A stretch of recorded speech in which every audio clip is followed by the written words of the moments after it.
بسم الله الرحمن الرحيم، والصلاة والسلام على أشرف المرسلين سيدنا محمد النبي الأمي وعلى آله وأصحابه أجمعين. هعمل لكم حاجة خفيفة كده وجميلة لجوع آخر الليل. أنا ولادي بتحبها بصراحة. معانا كده بلح عجوة مفصصاه، وهحط له كده معلقة كبيرة سمنة بلدي، وهوطي النار وههرس فيه لغاية لما يطرى خالص خالص خالص.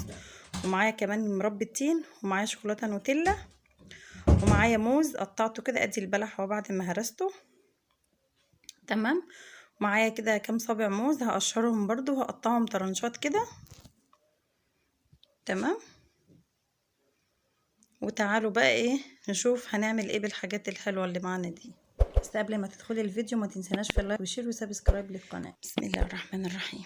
هنجيب بقى كده رغيف عيش، اي عيش عندنا. ما عندك عيش تورتيلا، عندك عيش عادي، اي عيش من بتاع الطابونه العادي ده، اي عيش يعني، بس بيبقى حكايه بجد.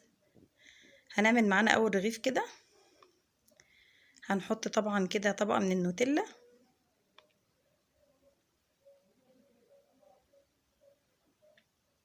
ايوه كده بالشكل ده كده، طبقه حلوه كده يعني تمام. وبعدين هنجيب موزايه بقى كده نقطعها طرنشات،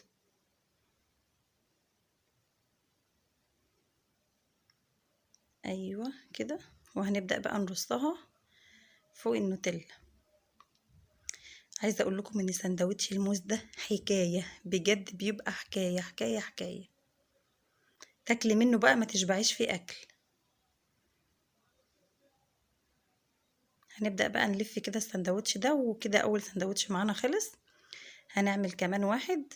هنجيب بقى كده نحط كده طبقه من المربى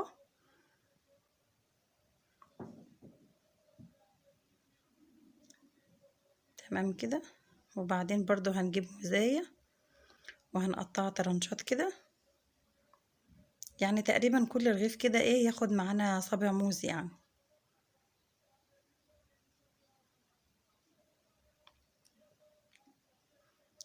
ايوه كده، يعني انا عايزه احط الصابع كله وما رجعش منه حاجه.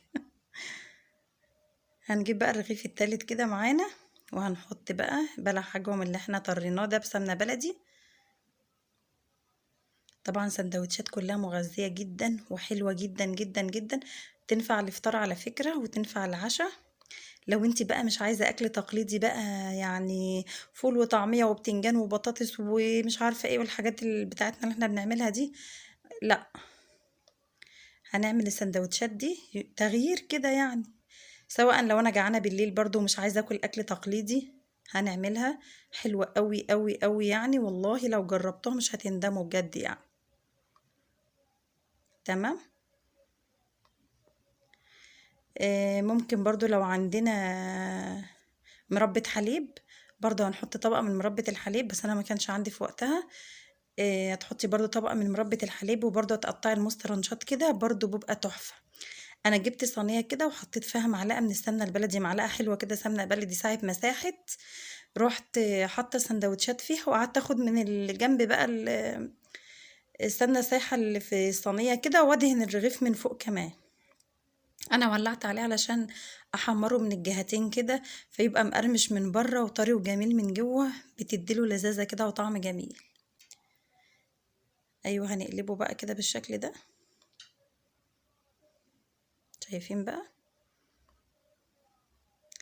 بجد تحفة تحفة تحفة تحفة. لو جربتوه مش هتندموا.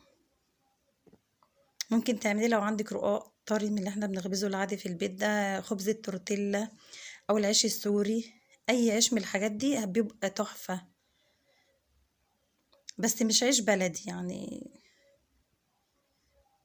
العيش اللي هو فيه ردة كتير ده مش هيبقى لذيذ قوي يعني. بيبقى حلو اكتر في العيش الابيض يعني.